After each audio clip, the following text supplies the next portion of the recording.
Father Martin, welcome back to the program. Good morning, Art, and how are you? I am very well. Better than the news. I want to tackle right away, Father, a couple of breaking kind of news stories. One, I started getting messages that an exorcist, one that you may know, was very brutally murdered in America. What do you know about that, Father? Yes, the one man we're both thinking of, his name was Alfred Kuntz, and he was a parish priest in Dane, which is a parish in Ohio, in Milwaukee, in Wisconsin. Wisconsin, all right. In Wisconsin, and he was found at 7 o'clock in the morning with his throat cut from ear to ear. His throat cut? Yeah, from ear to ear, in his own blood, face down into it, and with obviously various acts of desecration of his body, which are normally associated with Satanist-inflicted death. Father Kuntz, of course, and by the way, he was a very popular parish priest with his people. He had done exorcisms, but very, very private. Most of us don't talk about them because they usually involve confessional material, and Father Kuntz was a very good priest and never spoke about confessional material. Had he been in communication with you? Yes, we had been in communication. Do you know offhand if he was doing anything at the time? I'm sure the police are probably asking about this, but I mean, it's an obvious question. They are, and they are refusing to give any of the more lurid details of the mode of his death, for the simple reason that they don't want to. They suspect it's somebody within his vicinity, not a stranger. And there are only, I think, a couple of hundred people. Well, no, about 700, 800 people involved. There's certainly it's not a random act of violence, somebody who wanted to steal or was caught in the act of stealing and simply flailed out. They're convinced it wasn't a random act like that, that was a deliberately set up thing, and that at least one person was involved in it, perhaps more. Kuntz himself had just been doing radio shows with a priest friend whom we all know very much, Father Fiore, and they returned home late at night, late being about 10 o'clock in the evening, and we know that he was alive at 10:30 because he made a telephone call or received a telephone call, I forget which, but then the following morning at 7 o'clock, a young man who came to assist him at Mass, etc., found him lying, as I said, in his own blood, with this very, very sinister mode of death etched on his body. There's no doubt about it that it is related. Whether it's related to his very confidential activity as a priest in regard to covens of warlocks in neighboring areas, we may never know. We may never know. We may never know because, number one, the police have a habit in this country that whenever there's, and it's a good habit on the whole, whenever there is any real Satanist activity of a shocking kind, they don't publish the details that indicate the Satanist connection. They just they publish the bare details of a murder. Why do you think that, Father? Well, it's also, you're asking me why I think it's a good idea in general, because it doesn't evoke the copycat syndrome. These things do, because about 200 years ago, they stopped doing exorcisms in public precisely because it evoked the copycat syndrome in people, imitators. Well, you have told me many times, since you have done so many exorcisms, that there is real, very serious, very real danger. Is it not possible? It's got to be possible that that in his work, in some way, in the middle of some exorcism, or as part of an ongoing one, or you know, who knows, I have no doubt about the answer to your question. I can foresee and interpret is no doubt about it. The death was not random. It was not an act of personal vengeance, somebody who got annoyed at him for some particular thing. It was in connection with his work as a priest and in the area of demonic possession. Father, have you ever been concerned at that level? Have you ever, without being specific, because I know you can't about specific exorcisms, but have you ever been concerned for yourself in... Yes, very. Same way? Very, very same way. But you learn after a certain time to take that added risk, and you take precautions. But yes, surely, and at times the menace or the threat is more patent, more obvious than at other times. Sure. And sometimes it's quite voluble, it's quite expressive. You're warned. And more than one good priest in that part of the world, especially one or two very prominent ones, got telephone calls pointing out that they would go the same way. Oh? Yes, and one of them actually had to hire a bodyguard, or was given a bodyguard by the police because of his prominence. Well, you've been a very prominent exorcist. Have you received threats? Oh, yes, in the past, yes. Not recently, but in the past, yes, very much. Not as part of this or connected? No, not part of this, because I wasn't in any way related to this. And as one person told me, sort of happily, because we don't belong to an umbrella organization, exorcists, in other words, those engaged in this area, because we don't belong to an umbrella organization, they can't identify every one of us and therefore pick us off. But they do, we are picked off, all right, there's no doubt about that. And they're not the first. Father Kunz is not the first priest who's picked off as a priest, and as somebody who blocked or interfered with or spoiled Luciferian plans. There's no doubt about that. Well, the fact that he is now dead would tell me that Luciferian plans are somehow still underway in whatever case. Oh, yes. Oh, I'm sure they are. I'm sure they are. Is evil in America, evil in the world, increasing? Well, the only way I can answer that question without sort of sensationalism, Art, is as follows, that since 1972 or 3, when the group I am associated with started, it's a very quiet, discreet group, but since then, incidences and types of demonic assault have increased. First of all, the increase has been about 750% since that time. 750%. About 750, judging by figures. And this is in the northeast corner of America, the tri-state area essentially, although it takes in outlying areas too. But then the types of possession, we have now the two phenomena that are very interesting. We have the phenomenon of the 20-something or 30-something that comes and says, look, Father, I wanted such and such a job, or I wanted to get this particular woman. I wanted to make this marriage. Yes. I wanted this money. And I made a pact with Satan, with the devil, and I got it. And now he won't let go of me. This didn't occur before, in my experience, in the limited experience I had. And secondly, then there's the... This is how recent, this phenomenon, how recent? The last 10 years. The last 10 years. Last 10 years. And then there is also the second form, which is a bit off-putting, to put it mildly, that we now find the age is younger.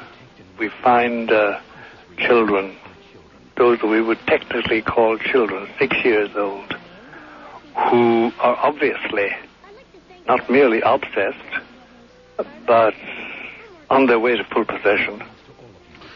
There was a recent case in Arkansas that I'm sure you heard of, in which a couple of young fellows decided they were going to kill their classmates and teachers and pulled a fire alarm. Yes. and brought rifles and lots of ammunition and simply started shooting students and teachers. That's right. Just started shooting. That's right. I wish I knew the details of that case, but again, the police are singing mum, as they say. They're saying nothing about the details, and there's a great protectiveness web wove around those young, of course, yes, juveniles, yes. Juveniles. But we don't know the details of it at all. An awful lot of that going on, if that corroborates what you were saying. There is. And there's much more than is reported in public by the media. And in several states, there's an agreement, sort of an unwritten agreement between the police and the governor. There's an unwritten agreement that no details will ever be published without formal permission by the media or by the police of any obviously Satanist or Luciferian happening. Well, I understand that on the one hand with regard to the possibility of copycat crimes. However, if this really is on the increase in America now, shouldn't we know about it? Yes, I think we should. The incidences, it's more frequent as far as the incidence of it. And if you drew a graph, you'd find an increase of over 700% since the early 1970s. Now, who keeps track of that? Are you the one? We do in this northeast corner of the United States. That's why I'm only talking about that too, and I could make oblique references, but they'd be anecdotally, as regards evidence, to other parts of the country. But you're sure of what you're saying with regard to the Northeast? Yes, I'm unfortunately rather sure of that. And what has come to light is that it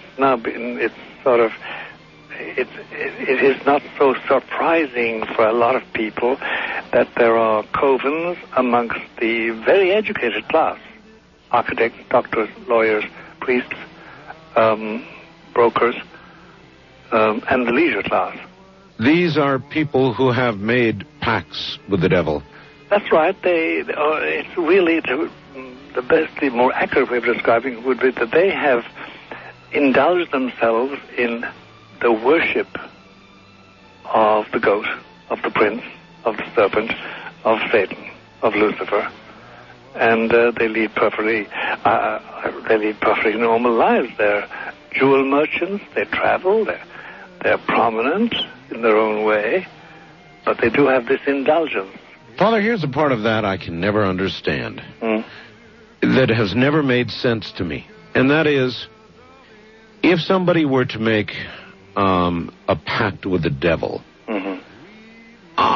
then obviously the implication is if the devil is there to make a pact with them, to make a deal, to make their life, their short mortal life on earth, pleasurable, with money or women or travel, more interesting, whatever it is they want.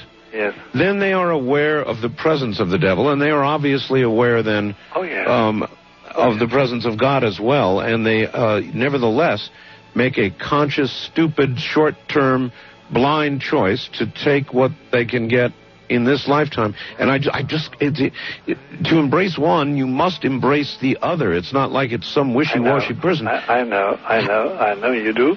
It is a very not easy to understand, except when you talk with them, when they let their hair down and peel grapes, as we say, and when they're on their way to being cured of or healed is the proper word. You find that there's an exhilaration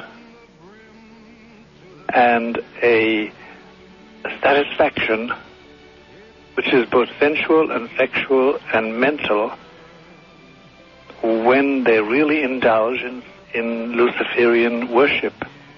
There is a peculiar exhilaration. Like a drug, then? Yes, it's a peculiar exhilaration. And of course, the godly instincts in us all, the angelic in us all, because we all have something angelic and something godly, besides everything else, a lot of other negative things, that is quenched. And you find in them a horror of anything what we call sacred and holy or sacrosanct, or the idea of the idea of the sacred, of the awesome. I only heard this once, Father. I interviewed, we talked about this, I interviewed a Satanist. Her name was Patsy. And this caused a great deal of controversy after the last program that I did with you. I got many, many messages about it. Patsy was a devil worshiper. No question about it. No question about it. Toward the end of the program, she revealed to me that her husband had murdered her little child, a several-year-old child. And she said, I said to her, well, you're sure not going to be with your daughter, are you? In other words, your daughter's going to be in heaven, and you're going to be acknowledged you're going to be in hell. She said, oh, no, I took steps to ensure that my daughter would be in hell with me. And I asked you about that. Was that possible, I asked? And you said yes. And by the way, you're not the only one who said yes. A couple of other experts said the same thing. Sure. And people just went berserk. They said, no, it can't be. I'm sorry, it is. You see, sometimes we moderns think with a very peculiar and artificial frame of reference as regards the human soul and the human mind. We're not talking, if we really are realistic, we're talking about the basic inclination of the human soul, the human spirit, and not about some informed concept.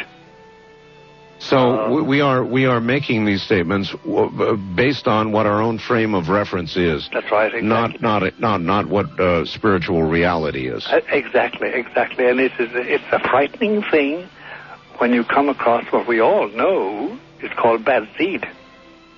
It's a frightening thing. It's like those two little boys in England that were that boy in England who killed off two of his little children. It's a frightening thing when you meet it because it's utter art. Let me try and convey it to you and your listeners. You come across this extraordinary. Father, I'll tell you what. We're at the bottom of the hour. Okay, why don't we wait? So why don't we wait? And this is something I would like conveyed. Sure. Stay right there. Father Malachi Martin from New York City is my guest. And we are about also to discuss what has happened in the Vatican hours ago.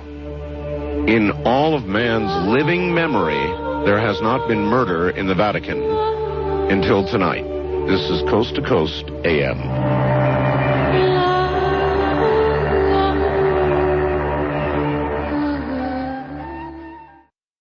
Was the fact that there's nothing more appalling for the mind that I have anyway, than to come across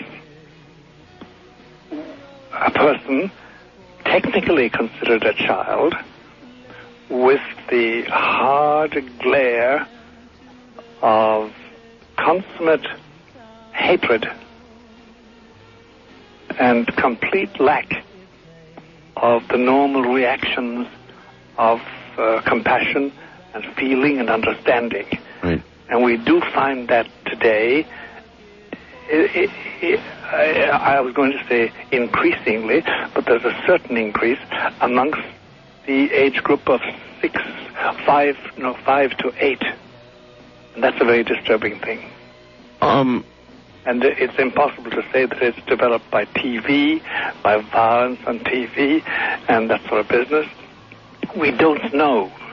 There's no official inquiry into it because many of the people who should be, like, for instance, there's one section of the FBI, I think, a bioethical laboratory or something, I forget the exact title of it. It's one of their institutes, institutes in Washington is supposed to inquire into it, but they poo-poo the idea of active Satanism. Well, all right. Here's what it seems like to me, the layman. It seems like we have some soulless people being born. I mean, even little children, certainly when I was little, I remember I understood life, the value of life and right and wrong, and now we have children that are killing, and when asked why they did it, they get really interesting answers like to see what it would feel like. That's right. That sort of thing. That's right.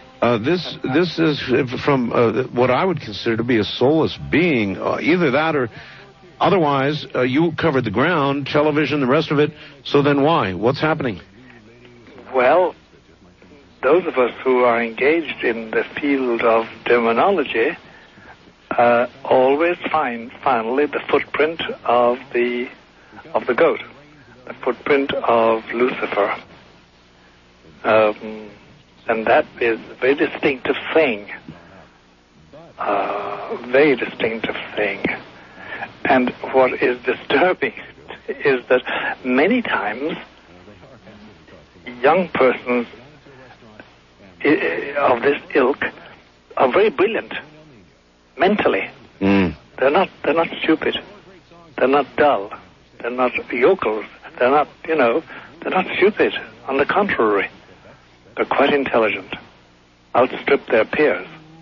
Well, in an academic sense, yes. In an academic sense. And that's a bit frightening because they're intelligent and they dodge the issue.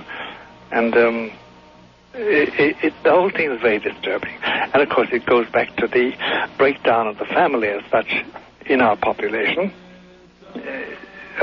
Take, for instance, the figure, which is solid, that 33% of all births are illegitimate. 33% of all births are illegitimate. That's right. Well, fully one-third. Yep. And sociologists are weary and tired out depicting the general tendency amongst the illegitimate to all sorts of perversions and deficiencies, societal and personal. So I suppose that's part of that picture, but there's still this footprint, this touch of Satanism. Yes, it's a smell, it's a print. You know that some being with a hoof, to use the image, with cloven hoofs, as you know, the Irish have a tradition that if you have a vision, an apparition of somebody who claims to be the Virgin Mary or Christ and or a saint, always look at the feet. This is the Irish idea that they can imitate everything except he can't hide his cloven feet. But it's an Irish pishogue, as they say in Gaelic. It's an Irish saying, but there's a lot in it. And I know apparitions or appearances of the Virgin that took place in various parts of Europe, and people who took photographs of the visions and apparitions could never get a picture of their feet. It's an Irish thing. An Irish thing. Yes. I have a question from my wife, which is kind of an odd question. I don't know why she's asking this, but I'll ask it, and it is the following. With respect to exorcisms, has it ever occurred, Father, that anybody listening to the tape of an exorcism, or in fact watching a videotape of an exorcism, has, as a result of that, been possessed? Well, the answer is this. It has happened in our records. Really? People who looked at or saw tapes, because we make videotapes, which are very private, or audio tapes of exorcisms, that they,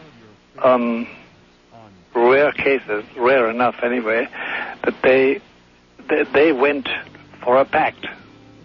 They invited demonic invasion. Yes, I know.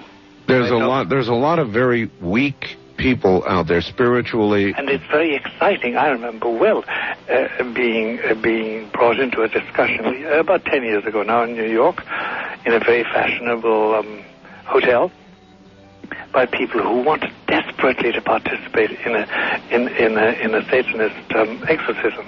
First of all, in Satanist rule rites, and doing everything that Satanists did. And I had to keep on warning them, you can't do that with impunity. But they wanted the thrill of it. Well, to some degree, I understand that.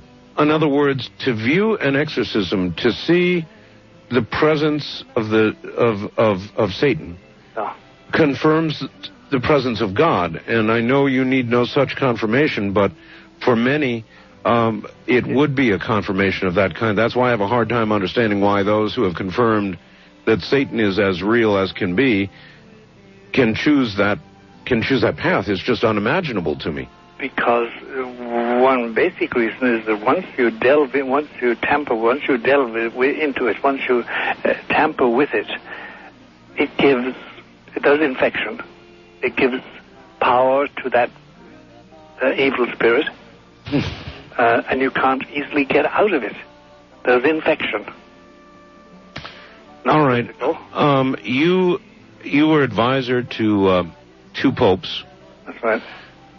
Tonight there is news that just hours ago, for the first time in living human memory, actually about 150 years, they estimate. It's a very good way of putting it, in living memory. Yeah, there has been, it says a member of the Pope's elite Swiss Guard apparently shot and killed his new commander and the official's wife Monday night, then turned the gun on himself, all within Vatican walls. A next-door neighbor found the bodies. The Vatican spokesman said this was all done in what he called, quote, a moment of madness, end quote. What in the world could be going on in the Vatican? Well, I'll tell you, Art, a word to the wise. With anything like this, that involves the inner life of a institution which has now centuries-old precautions against publicity and being known what really goes on there. One has to be very, very circumspect and careful about any details released about something that they can't hide very well. It's very hard to hide the death of two officials. Yes. And the wife of one. You can't hide that very well. Well, it's not being hidden. Believe me, it's a lead news item. I've got the Reuters. They can't do anything about it. But as to the details, the devil is in the details, as they say. And the details have not been published. We do not know really what happened, except that 3 people are dead. And one apparently, according to the official account, by his own hand. A moment of insanity, momento d'insania, yes, that's one way of covering the issue. It was a general blanket. A very careful statement, a moment of madness. Yes, it's a nice way conceiving. Yes, there was a dreadful thing. What it does indicate is this: murder, the killing of another human being, the shedding of blood, is one of the sure signs of demonic interference. But in the Vatican? Well, I mean, is that a likely target in place, or is that an unlikely target in place? No. Remember, just 2 popes ago, one pope said, Paul VI was his name. He died in 1978, and I knew him very well. He said the smoke of Satan has entered the sanctuary. And I think you remember a book of mine published in 1996 describing a Luciferian ceremony within the precincts of the Vatican. And remember that the Vatican, the Pope, has in his entourage, he has a chief exorcist. We all know him, Father Gabriel Amort. And there are 8 employees, exorcists, that work both in Rome and Milan and Turin. So there is a lot there. What we've just seen, the crack has opened, and we've seen one effect of it. Put it like this, Art. for somebody in my position, from what I know of how this institutional organization works, it is impossible that there be a triple death by violence within the precincts of the Vatican amongst Vatican people unless it is impossible that should happen without demonic interference. Because the thing is should be in principle so sacrosanct and so preserved from such activity that it might take place outside, but not inside. I was there. I was in the Vatican. And to contemplate that occurring is almost beyond... I know that. I realize fully how it has impacted you, as we say. But so my word to everybody is we won't know the details for a long time, if ever, in our lifetime. Just as other assassinations that took place in the Vatican, we haven't got the details yet. The Vatican is its own sovereign state, is it not? Absolutely. So that the investigation, the details of it, the suspects, the people who would be caught, and then I have no idea what would happen in the Vatican if they came up with suspects. How are things handled in the Vatican? Oh, they have their own way of dealing with that. So Italian law in no way bears on the Vatican. No. None.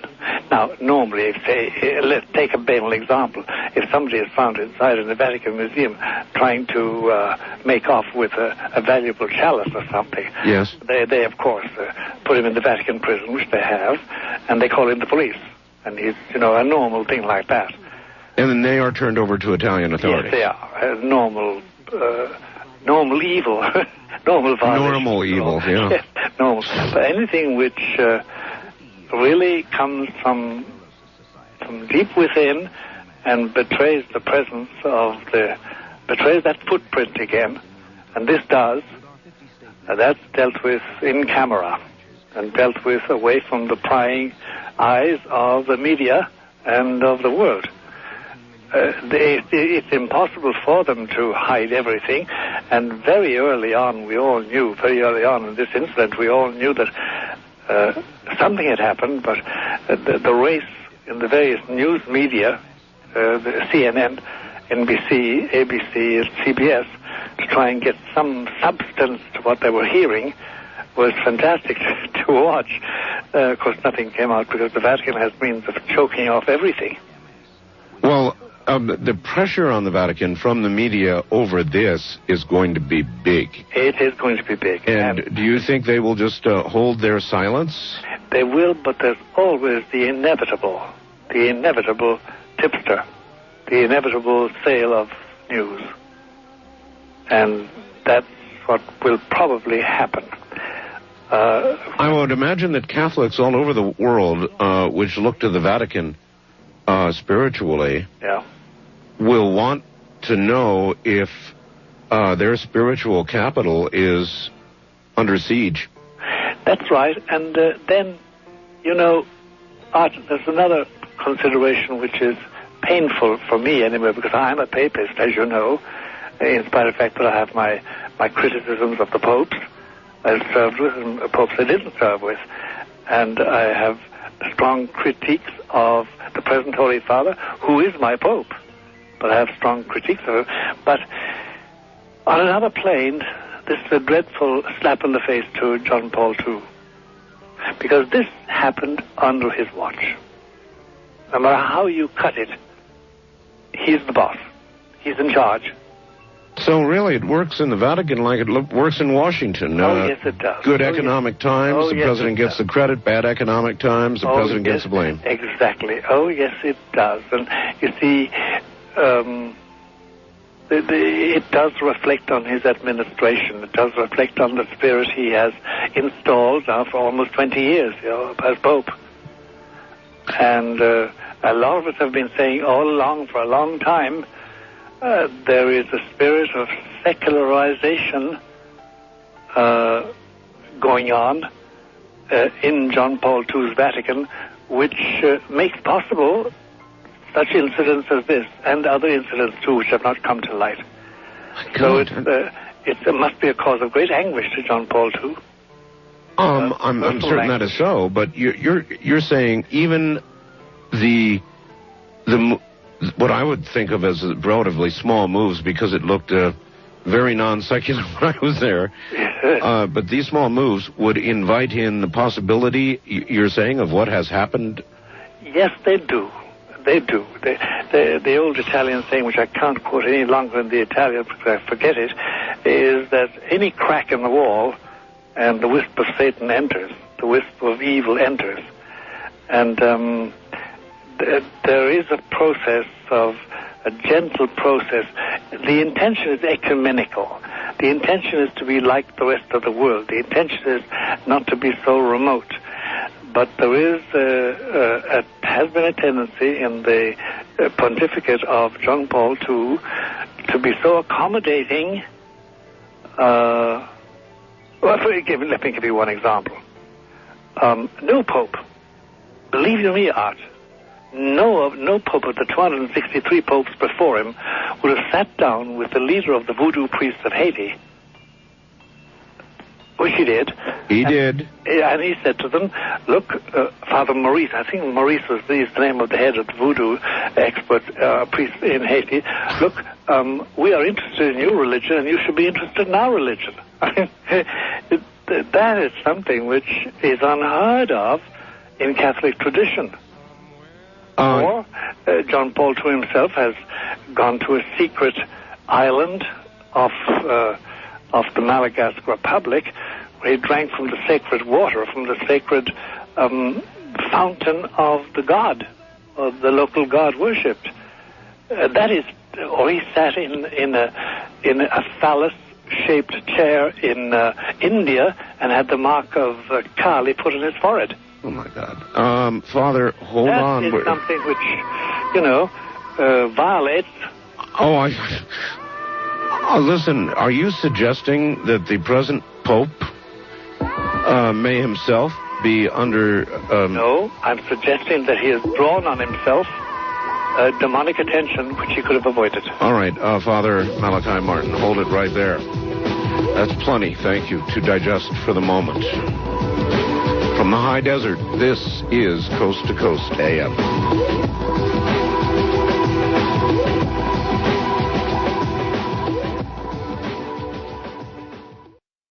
His wife shot another man who shot them, committed suicide. All of this inside the walls of the Vatican, the killing, the first inside the walls of the Vatican in our living memory. I guess there may have been 150 years ago something may have happened. And we were talking about that before the break. Just an incredible, incredible occurrence. And Father Martin began to say that Pope John Paul, I think this bears repeating and trying to understand, Father, Pope John Paul has been in some way affected himself. It must be a cause of great anguish for him. Well, you said that, but you said that he went to a voodoo. Now I'm not really caught up on this, Father. Well, he went to Haiti. He had a papal trip to Haiti, and during that trip he met officially with the head of I think it's 15,000 voodoo priests that live in Haiti, and sat down with him. We have the photograph, but I have it here in my files. And one of the things he said was, with typical John Paul II ecumenism, look, we are interested in your doctrine, and we think you should be interested in our Catholic doctrine. How? I know. It leaves you speechless. That's right. Or, for instance, in years past, when he went to India, John Paul II permitted a young lady in a sari to put the sign of Kali on his forehead with that red stain. And he sat in a chair chosen by the Indian bishops, which had the phallic shape. As you know, the phallus is worshipped in Hinduism. Why? Well, these were actions of John Paul II destined to create a great fellowship and feeling. For instance, Let me give you an example which struck us all at the time and is not mentioned because people are afraid of being called anti-Semite. John Paul II went for the first time as a pope. He went to the synagogue in Rome. The head of the synagogue is a very respectable rabbi called Elio Toaf, very well known to all of us. And they sat on a stage, or a bema, as they call it in Hebrew, on two chairs, sort of catty corner, facing themselves and facing the audience. And in his speech, which is a very good speech, by the very good address, John Paul II said his only reference was, oh, by the way, you know, our founder was of your race. That's all the testimony to Jesus that John Paul II gave. And when his Vatican held a special Holocaust evening, which was standing room only, it was such a grand affair, with music and with a huge menorah lit by the grandchildren of people who had survived Auschwitz and Dachau and Birkenau, the Hitler camps. In his speech for that particular evening, which was a Holocaust evening, John Paul II consented to have the only crucifix in the hall removed in order not to offend his Jewish friends. Well, we consider that, for me to remark that, it's not anti-Semitism on my part. I've done more, I think, for Jewish-Christian relations than most people alive. It's a story you and I have never delved into, which we will at another broadcast, please God. But the fact we find this, no pope before John the 23rd, before John Paul II, would have allowed it. If a cardinal did that under any of the other popes, the cardinal would be sent away to live life out in a monastery on the top of the Sierra Madre. Why has John Paul done it? It is his form of ecumenism. And look, let me make quite clear, Art, for you and for everybody listening, this man is my pope. He does represent Christ. He is the vicar of Christ for me. And if you were to speak under the conditions of infallibility, I will accept what he says. But I am allowed, nay, I am obliged by my tradition and my faith and by previous popes to critique anybody, priest, bishop, cardinal, or pope, when I think they are in error. So a pope, then, the pope, now I'm not a Catholic, my wife is, but the pope is supposed to be, is he not, infallible? Only under certain conditions. Help me understand what conditions those would be. In other words, this, he must state explicitly as follows, put it in my language, paraphrase it but accurately. What I'm about to tell you is something I say as the successor of Peter, and I say it with the authority of Christ as his vicar on earth, to be held by all the faithful as a matter of profound, divine Roman Catholic faith. He must say that. Now, John Paul II has never said that about anything, even about the ordination of men and women. So then he can do that on the one hand, though he hasn't done it, and on the other can sit down with a voodoo priest. That's right. And in his famous encyclical, which has become so popular with progressive Catholics, it's called Ut Unum Sint, that they may be one, he discussed and outlined the way he would like to take apart the whole doctrine of the Pope's primacy in order to suit non-Catholics. So John Paul II has ventured out along the edges of orthodoxy in his statements and in his preaching. But whenever he taught, he has never yet taught error infallibly. He's never adopted the infallible mode. The infallible mode is something where the Pope says, I am now doing this as the head of all Catholics. I'm doing it as the successor of Peter, and it's to be held by all the faithful under pain of mortal sin. He has never done that yet. Do you think he's, of course, very frail now, very old? He's very frail, and it makes you cry to see his face. His left eye is recalcitrant. He can't keep it open or shut. His left hand is jigging continuously. Yes. He doesn't look at you straight in the eye because he's bent over. And by the way, I know a man who frequents him about every 6 weeks from New York. And he says that surrounding John Paul II, in his court, in his entourage, the hate is palpable. The hate is palpable? Hate is palpable. Now, Father, when you heard about murder hours ago in the Vatican, were you surprised? No. You were not surprised? No, I'm not surprised. I'm appalled, of course, and shocked, because 3 people's lives were snuffed out by violence, and but I know that we will, in my lifetime, I may not know the real facts behind it all, and moment of insanity has a beautiful expression in Italian, but tells me nothing about the reality. But surprised? No, I'm not surprised. Well, when you said that the Pope's entourage, that the feeling of hate was palpable, hate of the Pope, you mean? Yeah. Hate of the Pope? Yes, and this particular Pope. And this man, by the way, is not a Christian. I beg your pardon? He's not a Christian. He's a technocrat who goes to the Vatican for a certain reason periodically. And he said you can't mistake the hate and dislike of this man in his immediate entourage.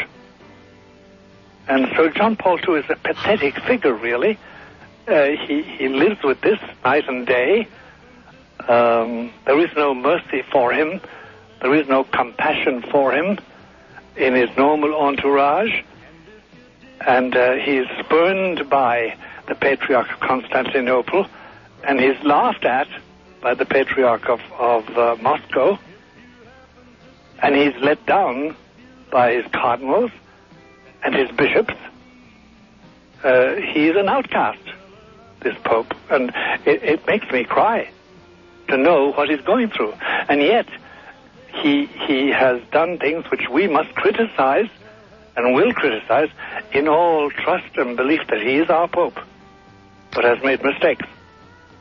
Now, the point in general about these killings, the murder and the suicide in the Vatican is that my point was that it's in his watch this has taken place, and he knows it. He's a responsible man, and he knows that this has taken place during his watch, and that therefore, somehow or other, he is responsible. He is responsible. Would you expect a statement from the Pope? No. No. Oh, he might make a reference. Every Wednesday, as you know, when he's at all in good shape, he gives a little sermonette from the window, from one of the windows on the 4th floor of his apartment in the Apostolic Palace, out to the crowd. There always is a crowd on Wednesday to listen to him. He may make some general reference which people will pick up on as a reference to this calamity. Because, believe you me, Art, ecclesiastically, papally, this is a disaster. There's no doubt about it. And it is a sign of the times. I mean... Are we to know, will we know, Father Martin, when the Antichrist is with us? Yes, we will. We have been given 3 signs by the Scripture, and confirmed by all doctrine and teaching for almost 1900 years. And it's very simple, Art. There's, first of all, the first sign, the major sign is this. In his day, I mean, when he's active, because he's here already, but he's not active. But when he is active, there will be problems, human problems, confronting us as a race, as a society of nations. Problems we can't solve. Our best, the best and the brightest of our technocrats and scientists and theorists and leaders will not be able to solve them. He will. That's the first thing. He will produce the solutions for them. And people will be so overwhelmed with gratitude and with relief that somebody has the solution which works, they will say to him, and the second sign is this, you must be divine. And the third sign is he will say, kneel down and adore me. I am indeed your God. Then we have Antichrist. You said he is here now. He is not yet active. I have heard this, that he's alive. The Antichrist is now alive? And he cannot die until Christ kills him. He has this pseudo-immortality. And don't ask me where, how, who, what. How do we know that much? How do we know that? From the second letter of Paul to the Thessalonians. If you read carefully, those three signs are there. And the fathers of the church, the early writers between 100 AD and 600 AD, they're the early writers.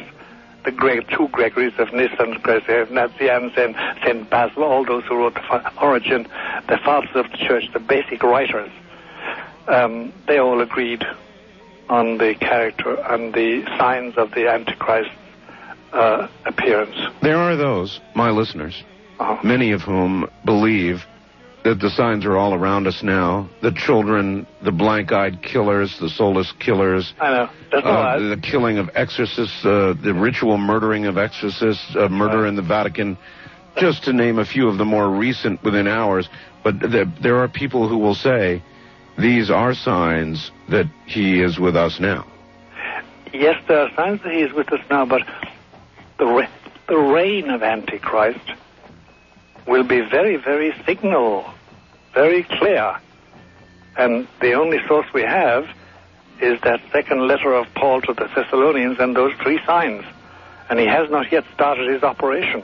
Well, Father, I am not going to suggest that our president is the Antichrist. And there are many in my audience. No, he's not. He's just a very naughty man. Many who would. However, is it not reasonable to look at what the president is alleged to do on a fairly regular basis, yes, and then look at the national poll of approval for this president, yes, and make certain conclusions about the changed thinking and the acceptance level of what once would have been thought of surely as evil behavior by the American people? I mean, the acceptance of it. Absolutely. But Art, you more than me, more than most of us, would I'm sure, appreciate the fact that there is now a growing gap between what the spin doctors create as the public mentality and what people are really thinking. And only if we had... Do you remember what was it, Art? The Cube, Q-U-B-E. Do you remember that Cube business? The instant reaction to the television?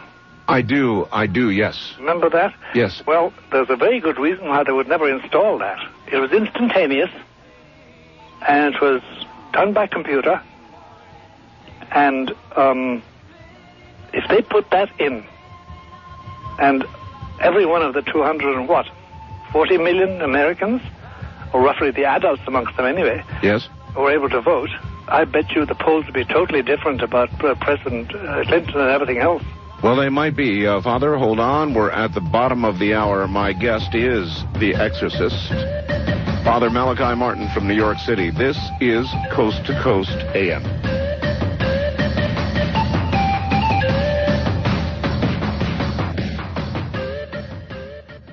Maybe it was intended that you be here this night, Father. Well, Art, these things, I heard the hesitancy in your voice when you spoke about a coincidence, because in these things, I do not think there is any coincidence.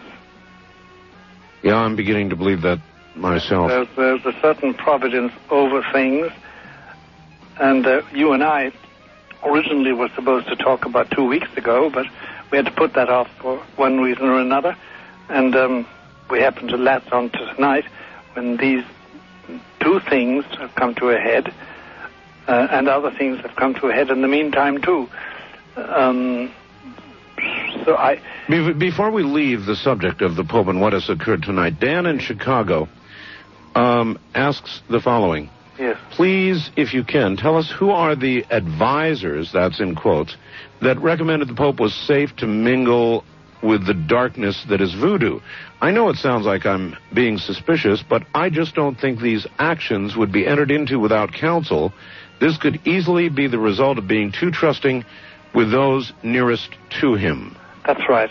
That's right. You see, the Pope has a theological commission of his own, 30 men usually. Some of them are not Catholic. Some of them don't even believe in God. What? Some of them certainly, leave much to be desired as regards the practice of Catholicism as such. And then there's that factor, number one. Number two, in the immediate entourage of the Pope, if you look at the people he frequents with daily, there is no shining light that you say, gosh, that's a holy man, that's an observant man, that's somebody you can look to for principles, Catholic principles. There is nobody like that. Anybody like that who had power has had his wings shorn, well shorn off him.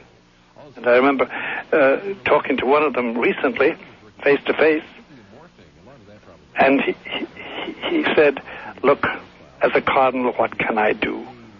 I've been stripped of all power. I said, Your Eminence, you can die. You can give testimony with your blood. At which he was mute. Certainly was. What do you see for the future of the papacy? This man is frail. I don't know how long he will be with us. If there are hands manipulating what's occurring behind the scenes, what do you think comes next? Well, I can have lurid thoughts, or I can have sort of pacifist thoughts. I know that he himself intends to, if that has any valency at all, he intends to live past the Y2K moment. As a matter of fact, Father, he plans to go to Jerusalem, doesn't he? I know. He plans that, and it goes to Sinai. He wants even to retrace the steps of Abraham, who came from a town called Ur of the Chaldees, now in Iraq. If possible. He may be restrained in that, because did you see the reason why the papal visit to Israel and the Middle East was put off? Because of the problem, of course, with Jerusalem, is what they're suggesting. No, the Vatican was very explicit about it. Oh? Yes, Toran, who is the sort of prime minister, if you want to put it, of the Vatican Secretary of State, said quite blatantly, the danger of war breaking out there is too much. Well, it's another way of saying the same thing, yes. There's probably going to be a war over Jerusalem. That's it. And over the whole question of the Palestinian state, because Netanyahu doesn't want a Palestinian state, and I quite understand why he doesn't. But I also understand why the Palestinians want a state. There are more of them than there are Israelis, by the way. Does the Pope intend in that visit, if it is going to occur around the millennium, to try to bring together the three religions? Art, his dream, and it's the only dream John Paul II has had. He never dreamt of controlling his bishops. He never dreamt of improving the condition of the religious orders. He never even dreamt of spreading Catholicism as a belief. His dream has always been to create a dynamic at the center of which would be Roman Catholics. Grouped around them would be the other Christian religions or sects or churches, Greeks and Russians and Western Protestantism. And grouped around them would be the Jewish people. And grouped around them would be the Muslims. His dream was to make out of that a dynamic the world would have to respect. And it's his dream. Is it your dream? No. What do you think what's going to happen will come to pass if he lives long enough and tries this? What will happen will be that the institutional organization of the church, as distinct from the people who live the life of the church, the supernatural life of the church, that organization will cease to be the house of Christ. You know, that's a very dire prophecy. Yes, it is. You know, it sure is sounding like there are a lot of people who are worried about the year 2000, about the millennium. Sure. And not merely about the Y2K aspect. And that's exactly right. And there may be, I'm beginning to discern good cause to be worried about it. There is very good cause to be concerned about it. Art, I'll tell you, it is now what, the 4th or the 5th, isn't it? It's now the 5th, most time zones. May, 1998, and it's on your show. If I'm alive, I'll be then 79 and well, and we are talking. It will be a totally changed international scene and a very changed USA. And I'm willing to make a modest bet of $5 with you on that about a very serious matter. And it will be the end of the papacy as we know it and of the institutional organization as we know it. There will be an underground church, which there exists already. Most endings are the beginning of something else. So true. That's one of the truest historical statements you've ever made. And you see, the comparison, please do not take this as outlandish. The comparison is Christ himself, the man, Jesus Christ, who was a very big man, according to the Shroud of Turin, and I firmly believe in that. But anyway, he was a big man, and he was crucified, and he was bled like a pig, and he died. And that body ceased to be animate. It ceased to exist and had to be put in the earth, because like everybody, it was going to smell. And 3 days later, according to his followers, according to me, according to believers, he was alive and well in a glorified body. And it was really him. Yes. It was he. Redivivus, as they say in Latin. Alive again, and with the marks of his wounds, but totally healed, and he was glorified. He couldn't suffer anymore. And I think that that's what the church is going to, the Roman Catholic Church is going to go through. Crucifixion. Resurrection. Death and resurrection and glorification. But in the meantime, we have to go through the agony in the garden and the Via Dolorosa. It isn't pleasant to think about. I was at the very place in Bethlehem where Christ was born. They mark it. They mark it. And when you were there, when you were standing right in front of that spot, you know whether you're a religious person or not. True. You know. You know, Art. You know. Something inside you and everything around you tells you that. Yes. It's extraordinary. You recall my moment of truth there, too. Father, here's a question from a listener. I want to try to get some of them in. Yes. Here's somebody who asks from Tucson, if there are demonic possessions, are there ever angelic possessions? What an interesting question. There are? Of course there are. Of course there are. I know people, not many, but I know people, and I call them up in some crisis and say, by the way, such and such is needed in such and such a place. And they'll say, oh, well, there's help on the way.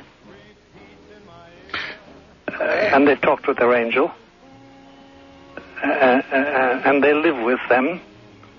And it's extraordinary. It covers the whole gamut, from young teenage girls to grown men in responsible places in government and in science and the professions, to old people, to little children.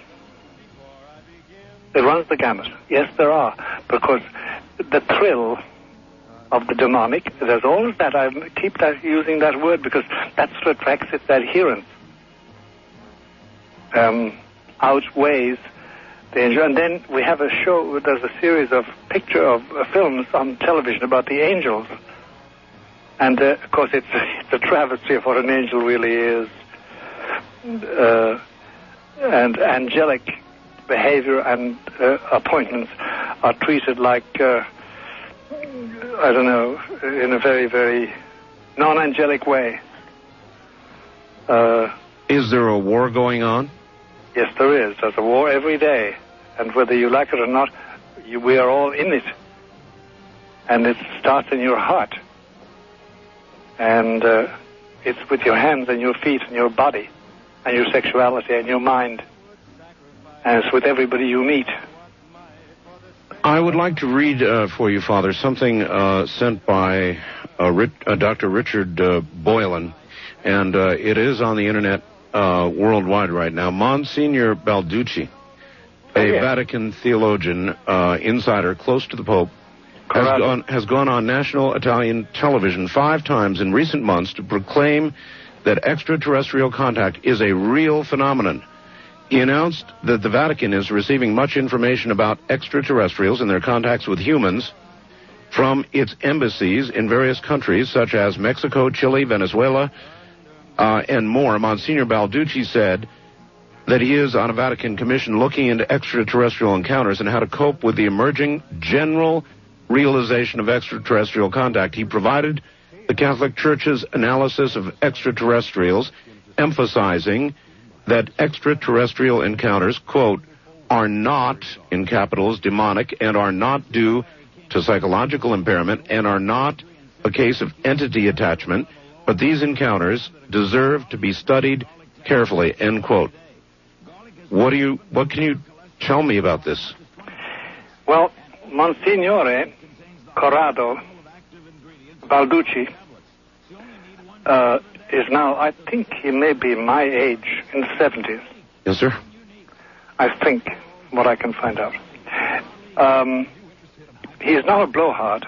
You know, he's not a publicity seeker. Mm-hmm. But the subject he discusses, and we're discussing now, and we'll be discussing this for quite a while, Art, especially in the light of things that will happen in the next year. We're discussing a subject which is so volatile. It's really the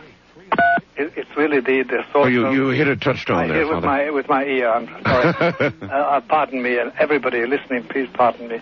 It's a volatile subject, like natural glycerin.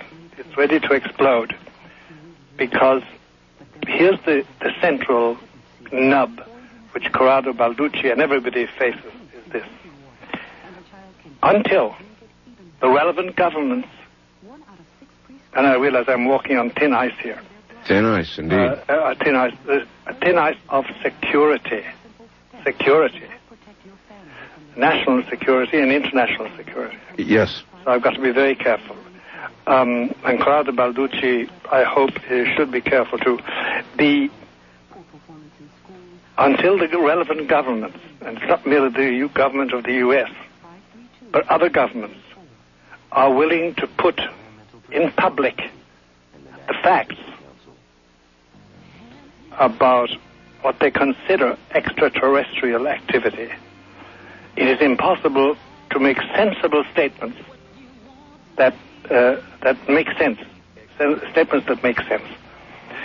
And until they do, we're in the dark, really, as regards the general public. We haven't got this scientifically controllable facts, and I don't think we're going to have them very soon. We have discussed this before, Father, but there is no question the Vatican has astronomical observatories all over the place. One on Mount Graham, for example, that somehow the Vatican applied every bit of pressure that it had and blew by all the environmental concerns and got that facility in place. And the question, just the good, simple, flat-out question, is what would the Vatican be looking for in space, Father? Well, as you know, the central doctrine taught by the Church is that Christ, Jesus of Nazareth, was the Son of God. He died for all men, all rational beings. And hitherto, in the thinking of Christianity, this has been confined to the human race. Now, Balducci rightly points to phrases of Christ, of Jesus, that we pass over too easily. When he appeared to them after the resurrection, he said, fear not, it is I. All power has been given to me on earth and in the skies. And while Balducci knows that, as far as he can make out from the little details, the sparse details revealed by the relevant governments, that if there is any rational activity, technologically advanced beings, they're not in our galaxy. They're transgalactic. Mm-hmm. But we don't know. We have no concrete evidence. And it's like everything else, until we get concrete evidence given to us that we can touch and see and hear and measure, we're in the dark. But, of course, the Vatican is absolutely riveted by the possibility that there are rational beings, not necessarily human beings, outside in a transgalactic position, but we don't know. So the great proviso, the great temporary proviso, is to say we don't know. We suspect. We think. Certainly, you see, in the time of Columbus, when he set out with those 3 ships to go to the Indies, one of the revolts, one of the mutinies he underwent was that the sailors believed once they passed a certain point that the nails holding the ship's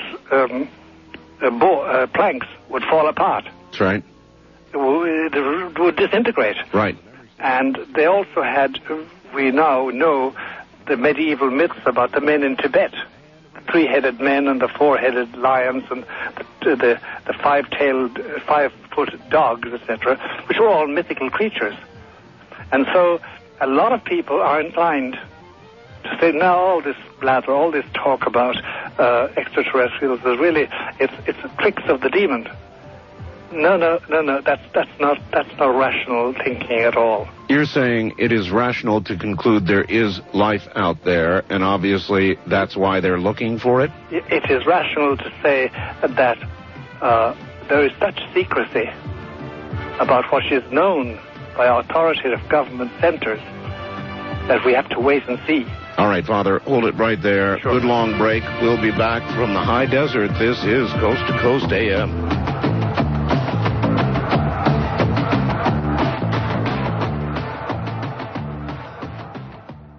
Obviously is paying close attention to space.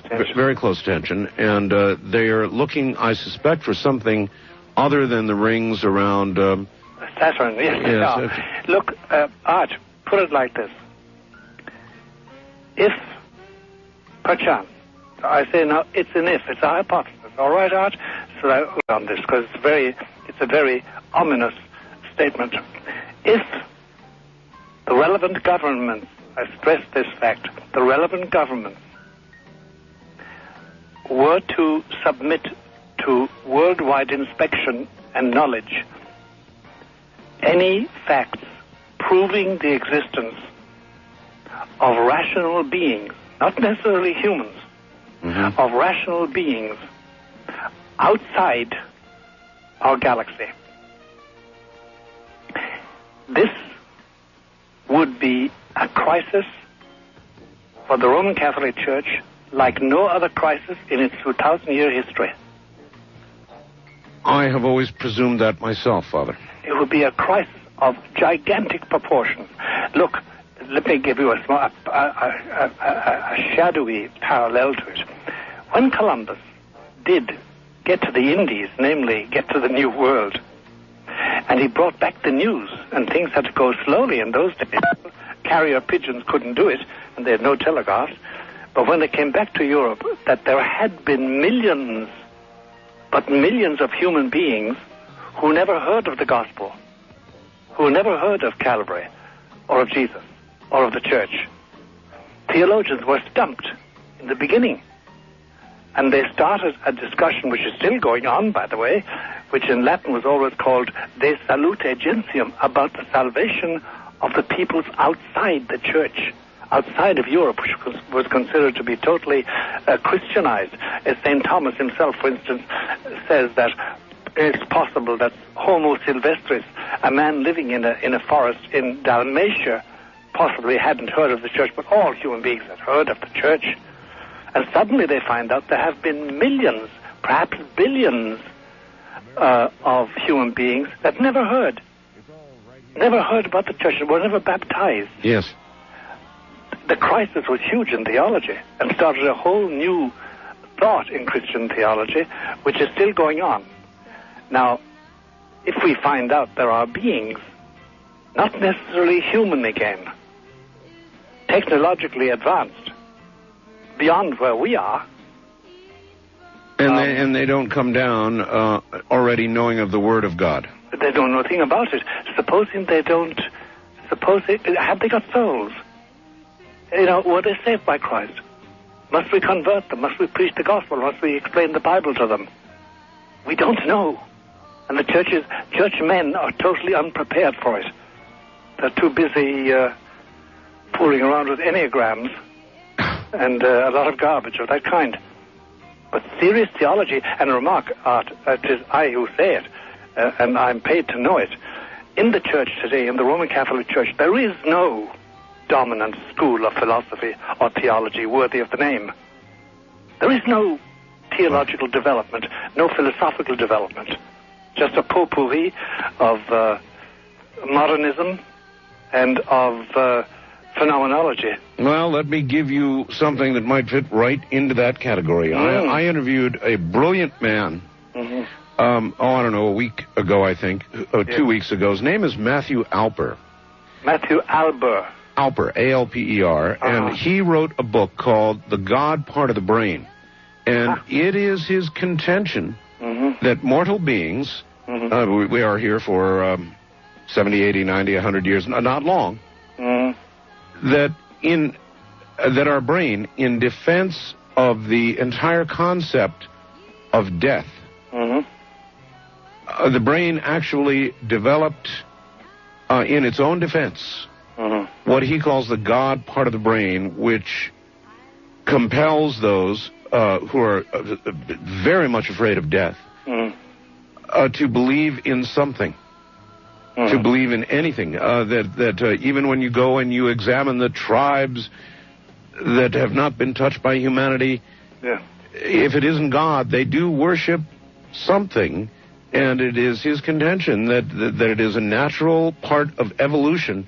And so that's about the best I can do in explaining his position, but it was well articulated, and I would assume you would put it into the category you were just describing.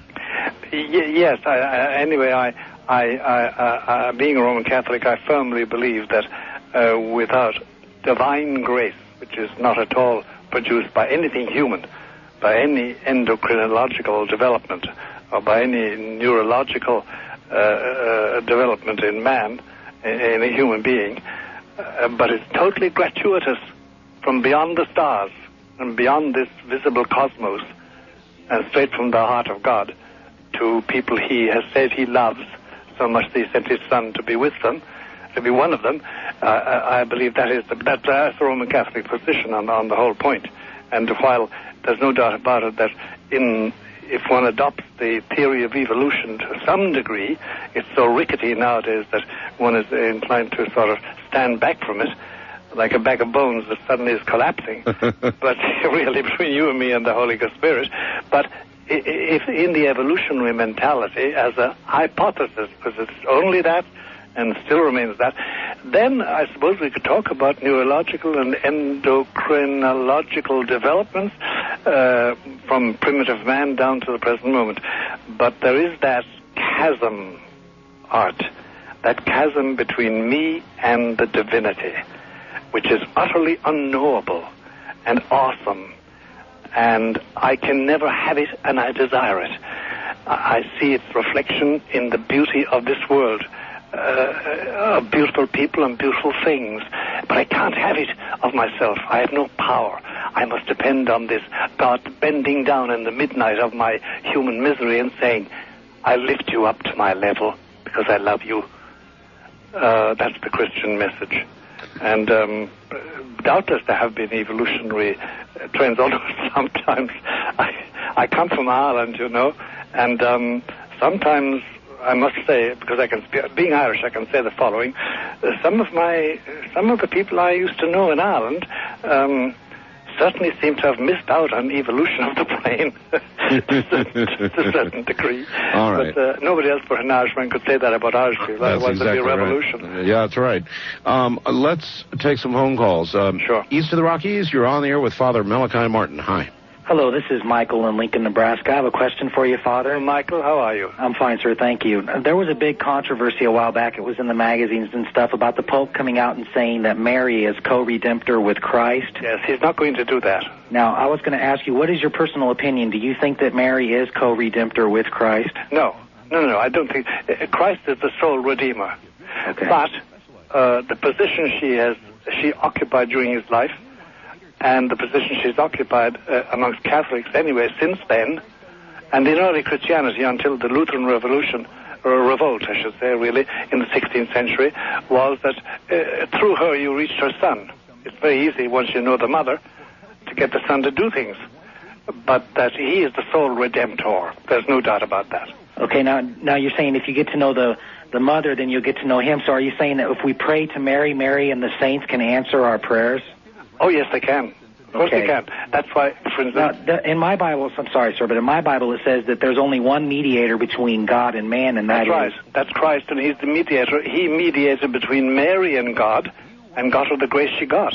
She wouldn't have a thing except for him. Okay. But once she's been installed, she's a powerful lady. Okay, now, is that what the Catholic Bible says? That's what the Catholic Church says. But you see, Michael, for Catholics, the Bible is not the sole source of revelation. Bible is one, tradition is another. Tradition and the teaching of the Church is a third. Tradition is a source of revelation? Yeah, source of revelation.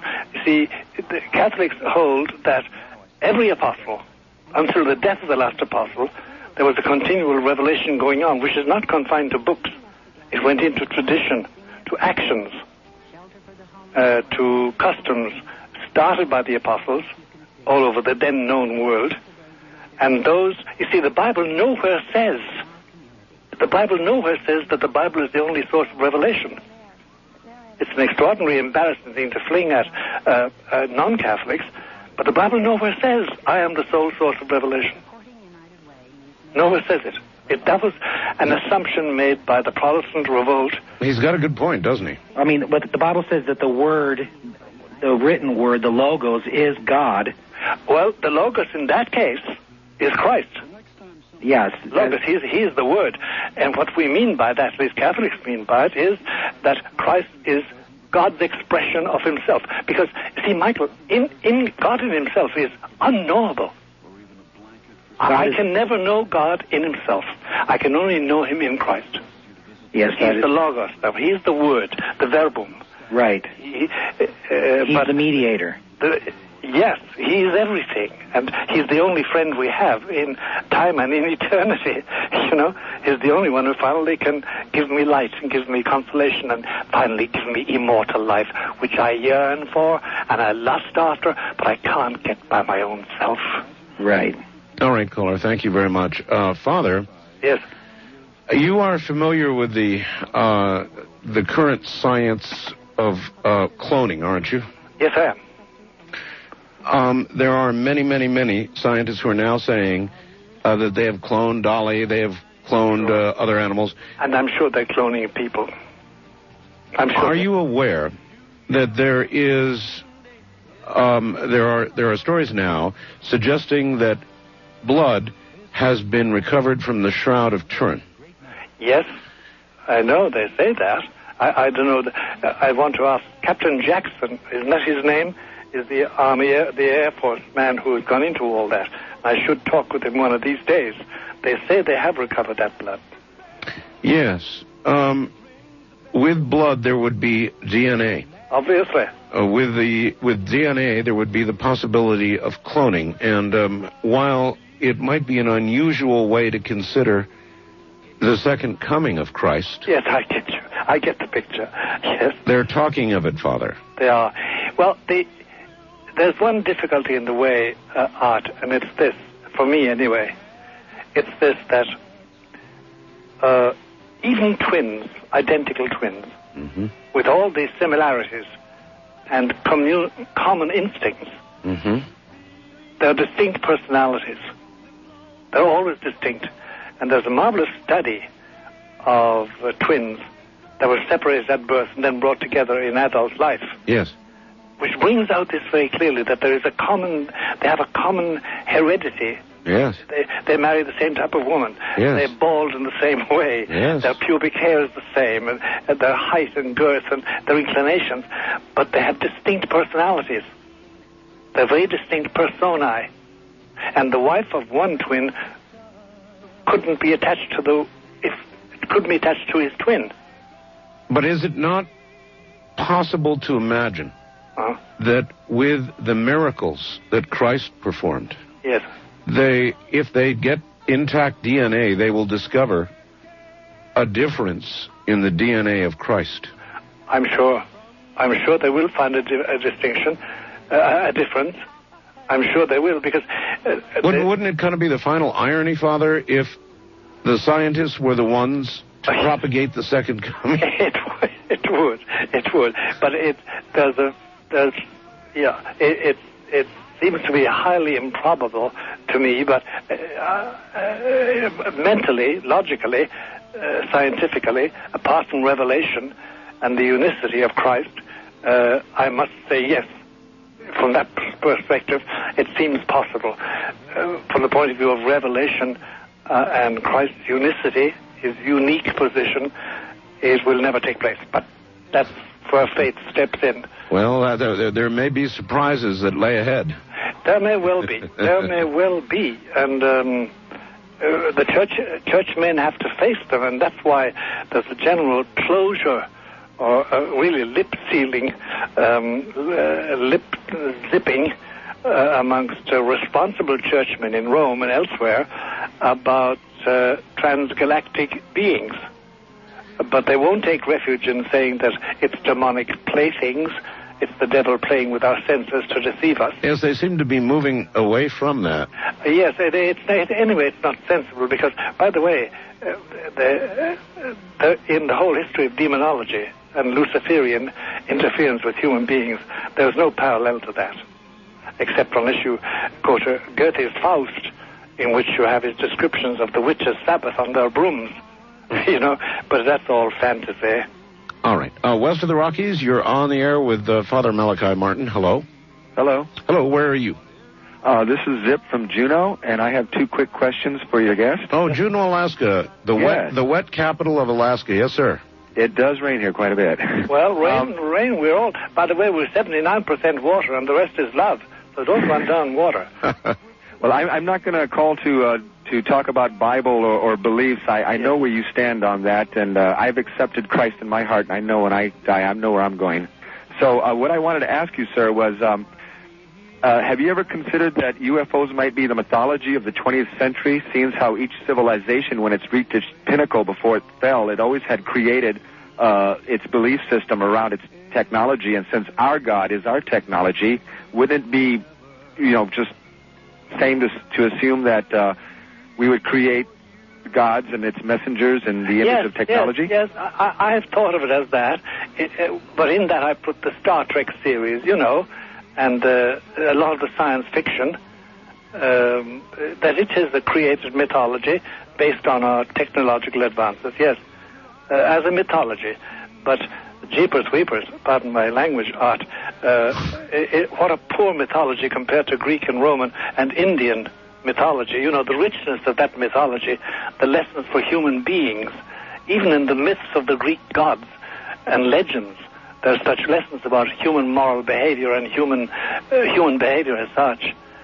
But in in Star Trek or in such productions, it's sort of a dry dust mythology that has none of the old moralizing, and I love the word moralizing, and I love moralizing tales. It is none of that, and therefore I haven't got much attraction to it, but I agree with you. It is a mythology created by our technology. Huh. All right. We don't have a lot of time. First time caller line, you're on the air with Father Malachi Martin. Hello. Hello, Art. Yes, sir. Where are you? This is Ron from Minnesota. Hi, Ron. Hi, Ron. Hi, Father Martin. I had a question. You said that you believe that the Antichrist is alive in the world today? Yes, I do. And I also believe this. I was wondering what your view on the rapture of the church is. All right. Father? Well, there's no... In the Catholic tradition about the Bible, the rapture and all that is overshadowed by the normal belief of the church for 1900 years that at one particular moment there's going to be a great assemblage in the presence of Christ of all men and women who have ever lived and are living, and there will be the general judgment and the particular judgment and the condemnation of the wicked to hell and the leading of the just to heaven forever. Father, on that note, hold on. We'll be right back. This is Coast to Coast AM. Good morning.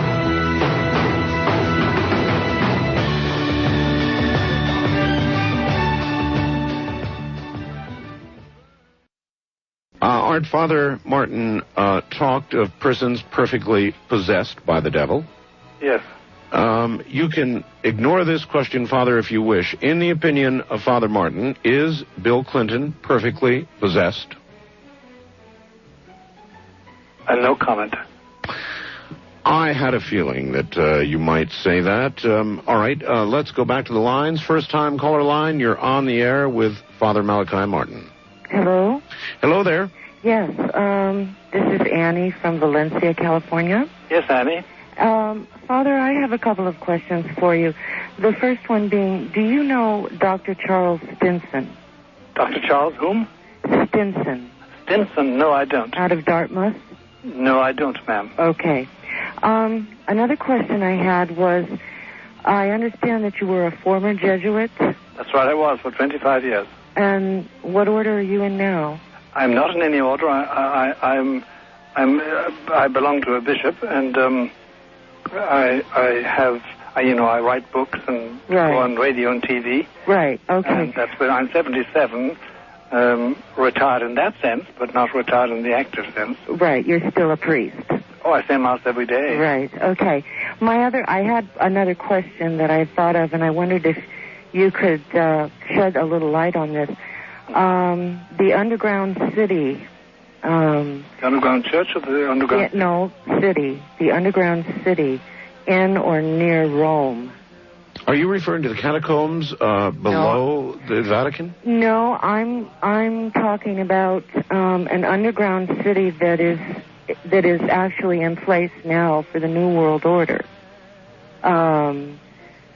Many of the Japanese and the Chinese and many of the European countries have started it's underground, and it's near Rome, but it's not... Annie, you have the advantage I don't know anything about. I don't know a thing about it either. Tell me. No, I guess we're going to have to wonder. She's already gone, but I've never heard anything about it. Here is a criticism, Father. Yes. Let me read it to you. Sure. Aren't you and your guests' comments are pointing out what most true Christians know to be the inherent blasphemous nature of the Catholic religion? Mm-hmm. Your guest himself made a blasphemous statement when he said that Jesus was, quote, bled like a pig, and, quote, excuse me, and he better ask God to excuse him too. Jesus was bled like a lamb. Anyone at all familiar with the scripture knows. I think he should make an on-air apology. Well, I will make an apology if it hurt the sensibility of anybody. We don't bleed lambs, actually. We do bleed pigs. And I wasn't comparing Jesus to a pig either. And that's it taken like that, it is very offensive, and I apologize. without any difficulty, and I won't use it again since I've offended at least one other person on the face of the earth with that phrase. And I see that it could be taken indelicately. And I apologize very much, because I venerate the Lord Jesus as my Savior. Well, I'm sure the intent was not negative, and I understand what you're saying. Well, I apologize. I sincerely apologize, and I take correction on that point. Wildcard Line, you're on the air with Father Malachi Martin. Hello. Good morning. Good morning. Where are you, sir? Really? This is Ron in Los Angeles. Hi, Ron. You're going to have to yell at us a little. You're not too strong. Sorry. Oh, that's all right. Go ahead. Morning. Good morning, Father Malachi. Good morning to you, Ron. What's on your mind? I have a question about one of the Trinity, the Holy Ghost. Yes. Never explained to me. And I have a paradox for you. You said, look to the sky. Yes, that was in one particular period of last year. You last year, 97, Christmas Eve, Christmas night, a halo in the sky. That's right. Well, no, it was a period from the beginning of spring from the end of winter to the end of spring. Mm-hmm. There was a possibility that there would be some sign in the skies. There wasn't. Yeah, I saw a halo. Yes, there was, but it wasn't the sign I was looking for. You were looking for it? Yeah. Does the color of the halo make any difference? I don't think so. The sign I'm looking for is not of that kind. Would have been unmistakable. Unmistakable. Well, that's my paradox. What was it? Well, Ron, I'd rather wait until we will see it, because it will be in the skies in these years. But it hasn't come yet. Okay. We will know it when we see it, unmistakably. Okay, thank you. All right, thank you. East of the Rockies, you're on the air with Father Malachi Martin. Hi. Hi, this is Charles in Tampa. Hi, Charles. Hi, Charles. I'd like to ask the Father, given that God is so incomprehensible, if he doesn't think that each culture will come up with a name and a mythology and a symbol set around God by its own cultural metaphors, and thus any other culture that we meet will know God, but by a different name. Yes, if I understand the question, here's what I would say to it. Charles, that's the name? Yes. That he is unknowable in himself, but he has taken trouble to reveal himself, and as Jesus said, who sees me sees the Father. Who knows me knows the Father. And that's the only way we can know God, but we can know him in Christ. And whatever variation each culture puts on that, beginning with the color of the skin, because there are black Christs, right. There are yellow Christ statues, and there are Occidental-looking Christs and Chinese-looking Christs, Yes. That cultural variation is only a human way of talking about one and the same person, and when we finally look on his face, we will find that he's unique to himself. Well, of course, when you explain something to a child, you use metaphor because you're explaining something beyond his comprehension. That's right. That's right. It's a very simple thing. It's a question of pedagogy. But I'm sure the reality of Christ is stunning and will entail every trait of beauty that... Call toll-free 1-800-618-8255. Than that. But we have got to wait until we see him in heaven, please God, before we know that. Thank you very much, sir. The cultural difference doesn't make a difference. All right, thank you, caller, and take care. Dear Art, Father Martin has made several references to a different government in the United States in the coming years or so. Can he explain what he refers to? Well, here's what I mean. I think that the tendency, in spite of the Congress, by the way, the recalcitrance of our Congress, I think that the whole concept of national sovereignty is changing, and that laws will have to be passed, will have to be observed and accepted in the states, not made by Americans, but made by greater bodies, to which we will be bound by treaty and pact and agreement. Number one. Number two, you and I, Art, have made various references tonight to the Y2K problem. Yes. It's coming on us. Apparently, according to authorities just published, the two departments of government in the United States who will not be ready for Y2K are the Department of Defense and the Department of Transport. But it does mean, and then some big authority, not Greenspan, but somebody of that stature has suggested that we should declare 3 months worldwide recession because we won't be ready for it. We simply will not have converted the chips to cope with anything beyond 2000. This is what I am told by every single person who understands. There's no doubt about it, but they don't want to frighten people. Therefore, I'm sure there's going to be something resembling martial law in some form or other. If there's that disruption of supplies of fuel, electricity, water, food. So people should prepare with the basics.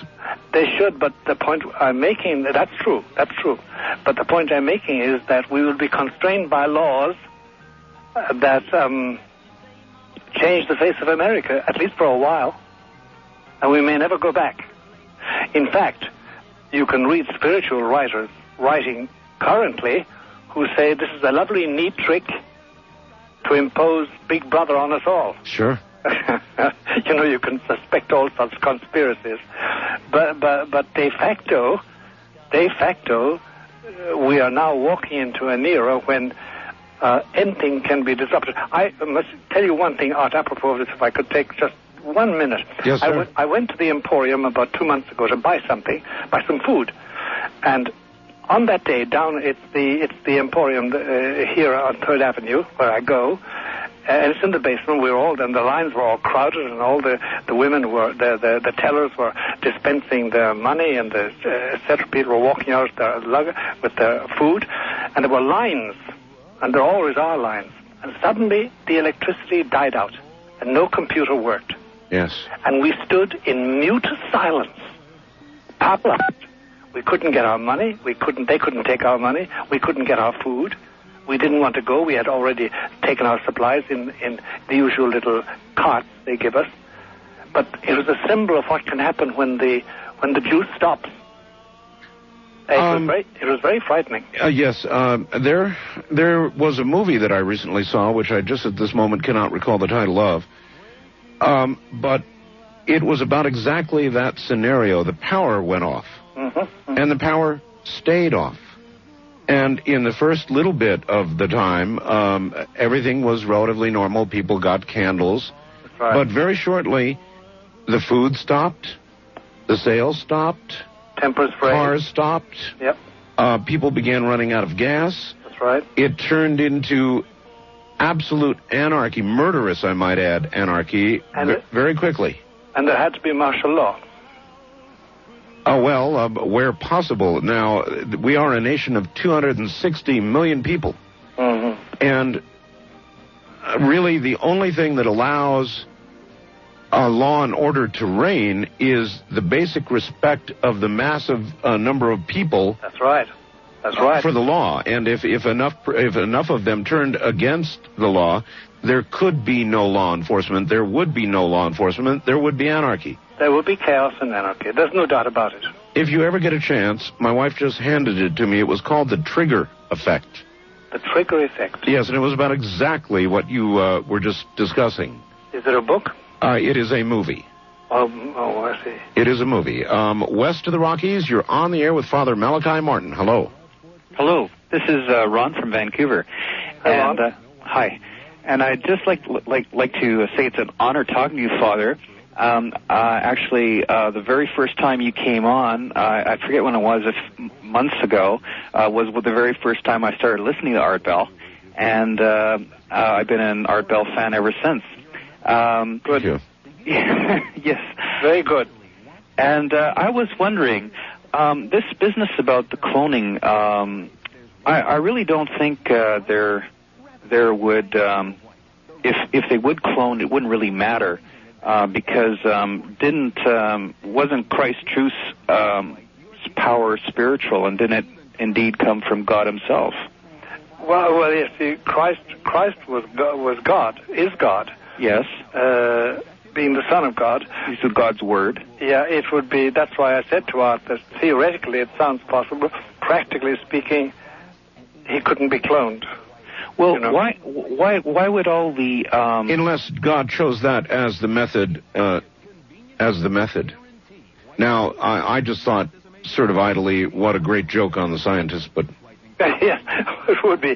The only thing is that the Revelation, which we're supposed to accept, we do accept, says that Christ himself, the historical figure Christ, will return in his entirety on the last day for the final judgment. And not a clone, but himself, with that body and that blood and that divinity, which we receive in Holy Communion. Have you given much thought to how far off that day is? Yes, I have. And I don't use the word far. I mean, we meet on a night when there is news of an exorcist brutally murdered, when there's news of murders and suicides in the Vatican, and things that are just virtually unthinkable, would have been unthinkable. I know.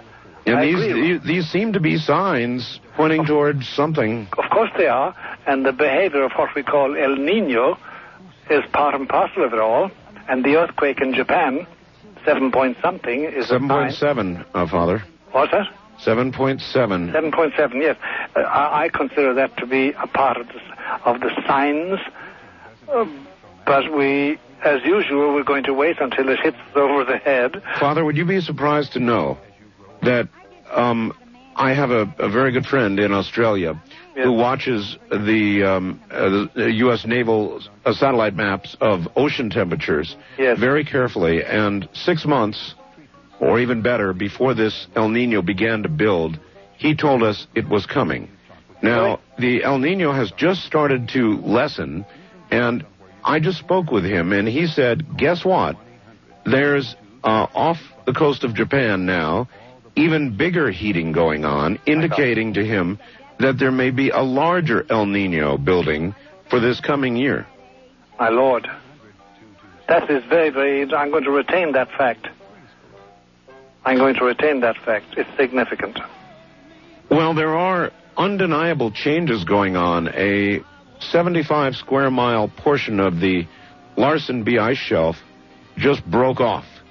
Scientists, yes, are saying that the entire ice shelf is now critically unstable, and they expect the entire thing to fall off shortly. Is this the Arctic Circle? Antarctic. Huh. The Antarctic. Well, that is very interesting. I find it very relevant and interesting. You see, Art, I think that all of us, without going to extremes, we all have a feeling that something huge is coming, is developing and coming. We don't know what it is. We're being sensible about it. We're not getting hysterical. But there is something happening. There's no doubt about it. No, you live one day at a time, of course. You do. And life goes on, but there is this building feeling of imminent change. Right. There's no doubt about it. And it's a malaise really deep down inside us.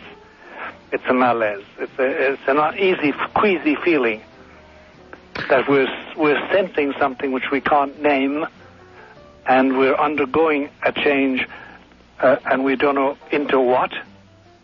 We know what we were. We don't know where we're going. Yes. An ending and a beginning. That's right. It's a historic time to be alive and to be conscious. But when I think of my ancestors, my near ancestors, my father and mother, who were married in 1909 and who grew up in the Victorian era, my God. Yes. The tranquility and the peacefulness and the unsurprised behavior of their world, Father, I have kept you up very late. I have one last hour of the program, as usual, which you are welcome to, or you may slip into the arms of Morpheus and grab some sleep. It's your choice at this point. Yes. What would you like to do? Oh, I will go on. You will go on. I will go on. Well, my lines are going crazy, so a lot of people want to talk to you. What I'll try to do is devote the last hour as much as possible to the phones. Okay. All right, very good. My guest is Father Malachi Martin from New York City. If you have questions for him, we will devote the bulk of this last hour to your questions. It is indeed a strange, unnerving night. Very, very, very unnerving. A double murder and suicide in the Vatican. A priest performing exorcisms themselves murdered brutally. Satanically. Strange times, wouldn't you admit, folks? From the high desert, I'm Art Bell, and this is Coast to Coast AM.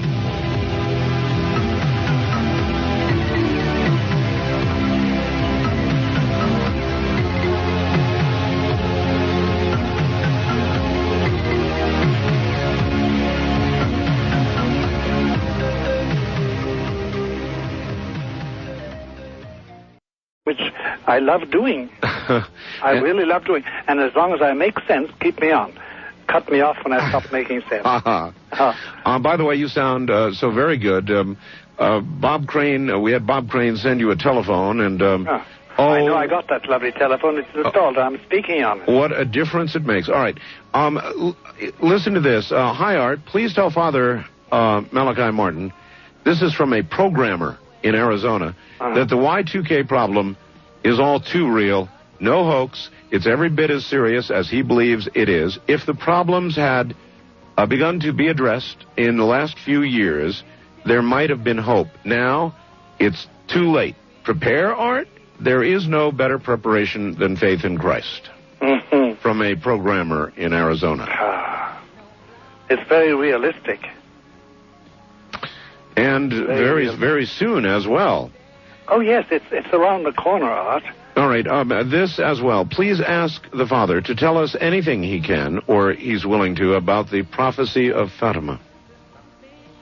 Well, the prophecy of Fatima, without going into my background in this matter, the prophecy of Fatima is not a pleasant document to read.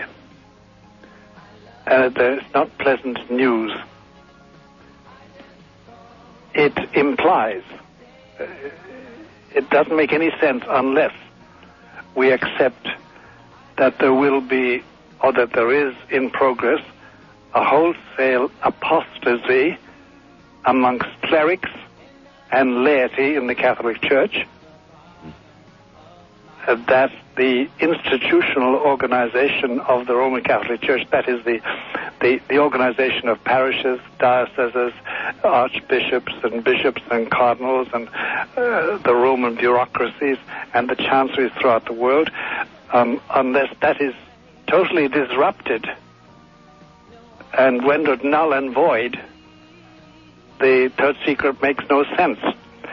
And number two, the other salient characteristic about it is that it means intense suffering. I don't know what the believers. I don't know what the third secret is, Father. The third secret, Lucia, Sister Lucia, who's still alive, the only surviving child of the three Fatima children. She's 89 now. She lives in Coimbra, in the Carmelite convent in Spain. She was prevailed upon by her bishop to write down the third secret. Our Lady conveyed two secrets to the children. We know the first two, but the third secret, Lucia, since she was the only survivor, refused to tell anybody. And finally the bishop said, look, we're all getting on in age, sister, write it down, and we'll send it over to the Pope. Mm-hmm. And she said, well, it's not destined for the Pope, it's destined for the people. Well, he said, the Pope will tell the people about it. So she wrote it down, and this is in the 30s, and then in the 50s it was conveyed over to Rome to Pius XII, Pope Pius XII, and Cardinal Ottaviani, who was the head of the Holy Office of that time. They put it away because Lucia said that it shouldn't be opened except by the Pope in 1960, because the thing would be clear then. So it was opened by John the 23rd in February 1960, and he proceeded to say that it wasn't true. It was unreliable. And the children didn't know what they were talking about. And Lucia didn't, because when she got this supposed secret from the Virgin, she was illiterate, and she was under 10 years old. So she couldn't know what she was talking about. And John XXIII, then in his opening speech at the Vatican Council on October 11, 1962, referred contemptuously to the three children as prophets of doom, and said, we today don't have anything to do with these prophets of doom, because we are in a different age. And so he suppressed the secret. And it remains so today? It remains so today. And it's Paul VI read it, Pope Paul VI, and did nothing about it. John Paul I read it and did nothing about it, but he only lived for 34 years as Pope. And John Paul II has read it twice and has done nothing about it. He has spoken about it in public, but he has done nothing about it. And that's the status of the secret today. Do you know what it is? Yes, but I'm under oath. Do you consider it to be the ravings of a illiterate child? No. It's a very exact description of what is now happening and apparently what is going to happen shortly, but in cold, hard terms. There's no exaggeration. There's no use of adjectives or adverbs or anything like that. It's a blanket statement, a very factual thing, stated baldly, with no adulteration, no flourishes, no purple patches. In other words, they got exactly what they asked for. Yeah, it's a frightening document. It's very frightening. All right, I promise to go to the lines. West of the Rockies, you're on the air with Father Malachi Martin. Hello. Hello. Yes, sir. Yes, this is Ron from Vancouver again. Hello, Ron. Hello, Ron. Oh, you were on earlier, Ron? Yes, I was. You're only allowed one call per show, my friend. Well, can you ask the question that I asked? What question is that? Is the sign in the sky that Father is supposed to see, is that a sign of a cross? Well, I think you're not going to get your answer. At least if I read his comments earlier, you will know it when you see it. In the meantime, relax. First time caller line? Yeah, there you are. First time caller line, you're on the air with Father Malachi Martin. Hello. Yes, this is Eric in Houston. Hello, Eric. Yes, one quick comment and then a question. Yes, and in addition to the mount, I don't want to seem flip about it, but the mounting body count. Let's not forget the Archbishop down in Guatemala that was assassinated. Oh, yes, let's not forget that. You're quite right. And the other thing I have to say is you've spoken, very early on, you spoke about a secularizing tendency in the Vatican, and I'm just wondering if you're not looking at the past through sepia-colored glasses. Yeah. Leaving aside the Borgia popes and all that. I mean, in the last 100 years, there was a sort of, up until very recently, kind of a cozy relationship with the church in Italy and the mafia. You had the relationship with the Vatican and Mussolini that established the Vatican State in 1929. And then you had the fact of the Vatican accused of running Nazi war criminals on their way through to South America. Yes. Would you care to comment? Well, you have sort of listed a series of deficiencies of Vatican officials in the last 30, 40, 50 years, although I would not characterize the relationship between Mussolini and the Vatican as in any terms loving. They hated each other, but they both profited. Mussolini wanted the support of the Vatican. He was afraid the people would revolt against him. He wanted its approval, and the Vatican wanted to break out of its closure and get its own sovereign state, which it got in 1929 only through Mussolini. So, but with that restriction, though, sure, there were churchmen who provided the rat lines for the escaping Nazis. There's no doubt about that. How could that possibly have been justified? It wasn't. Justified by money and ambition and stupidity and evil. And nobody's justifying it today at all. How then, Father, does that separate the Vatican then or now from whatever else goes on in the world that we decry and worry so about? Well, it's something which we hope will never happen again. There's no excuse for it at all. None whatever. And I'm the first person to say it was wrong. And that there's no excuse for it. It was a bad mistake by churchmen bent ideologically and not with any love of Christ. Mm-hmm. So there's no excuse for that. Now, secularization I'm talking about, though, is where the behavior of Vatican officials doesn't differ from the behavior of the Dalai Lama or the Archbishop of Canterbury or the Protestant monks of Taizé. And indeed, there is a great assimilation taking place. And that is secularization. Besides, the Pope appearing on the same stage as Bob Dylan, okay, but it's a funny situation. It's funny. It's funny. Wildcard line, you're on the air with Father Malachi Martin. Good morning. Good morning, Art. Thanks for holding me over here. All right, you're going to have to kind of yell at us. You're not too loud. Where are you? Okay, my name is Brad, and I'm in Paulsville, Washington. All right. Brad, what's on your mind? Hi, Father Malachi. Hi. Well, bear with an amenity. You've been a hero for, since 1974. Thank you very much. It's a very nice thing for a poor old guy like me to hear. You must admit, Art. Indeed. Well, now to my question. I consider myself to be something of a seeker, and in recent years I've kind of stumbled across something I've read through another scholar by the name of Zachariah Sitchin. Yes. And he became such a center of attention for me that I went to the trouble of trying to learn some of these languages myself so I could read it in the original. Mm-hmm. And some of the things that I found reminded me a lot of what I was seeing in the Old Testament. Yeah. And am I practicing something that is akin to apostasy here, or what's going on with this? Am I seeing what I think I'm seeing, or is there a connection here? You must tell us what you're seeing. Well, I see the story of Abraham being told, but in a different way. Father Abraham.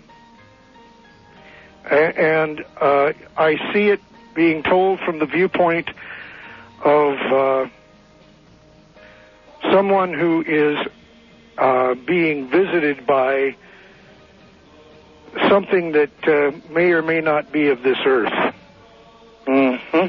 And treating with it as if it is a living thing. Mm-hmm. And it causes me concern on the one hand, but on the other hand, as it is something that is written in clay, yes, and something that is carried forward, mm-hmm. I really don't see Mr. Splitfoot in it. Neither do I, actually, Brad. Neither do I. I'm cautious in my adhesion to it, but I don't see Mr. Splitfoot in it either.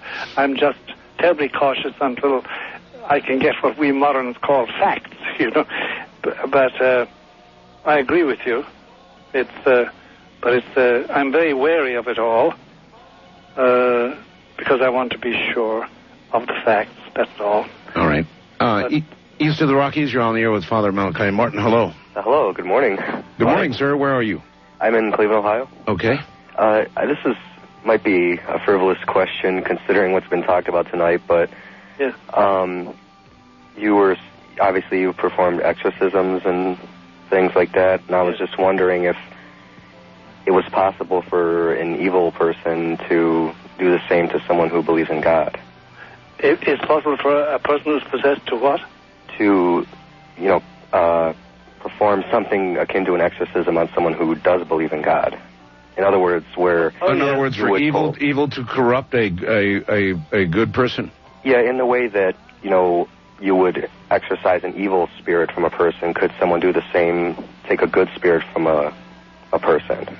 I don't know if that makes sense. Yes, it makes sense in the sense that I know of cases where somebody whom everybody would have said lived with a good spirit, was with the angels, was with the heavenly, was successfully turned around. Yes. Boy. So many things seem possible that a casual observer and thinker of our Lord just wouldn't imagine to be possible. Little children condemned to hell by their parents who know how to do it, and what you just mentioned. Father, hold on. We're at the bottom of the hour. It does move quickly, doesn't it? From the high desert, I'm Art Bell, and this is Coast to Coast AM.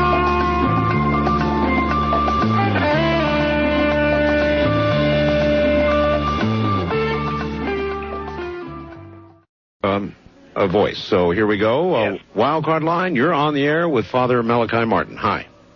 Hello, Art. It's Steve from Vancouver, British Columbia. Hi, Steve. Yeah, I'm listening on CFUN. Yes, sir. Yeah, I just want to say, Art, that radio doesn't get any better than this, your show tonight. Well, yes, I agree with you. Father Martin, thank you for being you.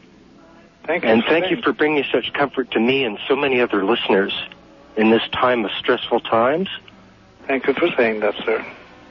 I feel that so deeply. I have a question. Yes.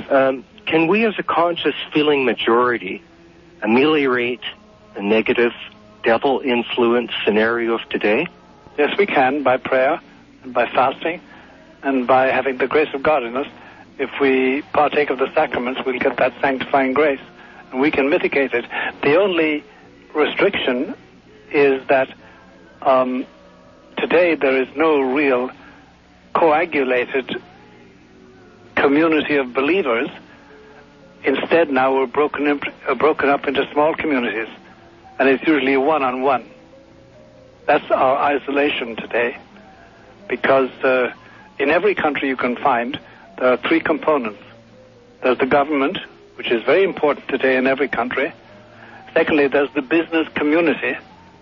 And thirdly, then there's a gaggle of organizations, NGOs, non-governmental organizations, everything from Mothers Against Drunk Driving over to the International Firemen's Association and the various churches, including the Roman Catholic Church, and we're all in the public square competing for men's attention. No longer is the church or a church or the church no longer has any privileged position in our modern public square. In fact, in the Constitution of the United States, whatever about Canada, the Supreme Court has said twice in the last 4 years that anybody who enters the public square in America with a religious ideology, he has no place. It has no place in the public square. It's a private matter. So that's the difference. But we can make a difference by having the grace of God and by our prayer and fasting. We can cast out devils. We can win. We can merit for other people. We can convert them by our prayers, because that's what Jesus died for. And that's why we have the saints and the angels. But today it's an uphill battle. I sure hope that we can, Father Martin, but it seems that there is such an insidious force. There is. Today is against us. I know that, and you have to be very strong. And the majority of the people are good people. They are. Why can we not purge this negative influence from us? Well, you're asking me then, that's a very concrete question, really. And it's this, what has happened in the last 30, 35, 40 years? What I think has happened, the Roman Catholic Church, of which I'm a priest, and a faithful priest, and I say it deliberately so that you know I'm not in any sense rebelling against it. I'm a part of it, and I say my Mass every morning and do the usual things the priest does. The fact is, I think that once the churchmen of the Roman Catholic Church drifted into grave error after the Vatican Council, I think Christ said, okay, you want to go that way? All right. I'm not with you. And he withdrew his grace.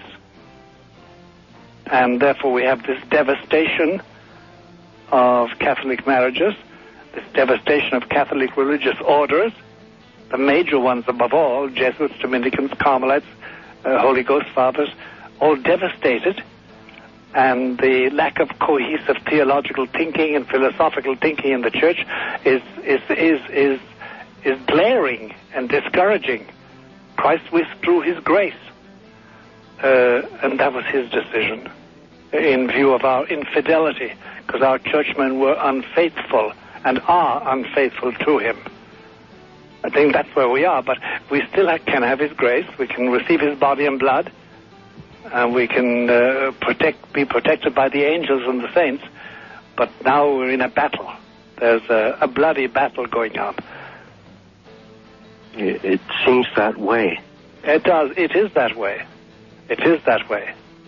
And even our Lord himself, the gentle Jesus, said, if we didn't mitigate those times, even the just would not remain in faith. But it doesn't it seem so unfair that the great majority of the people are good people?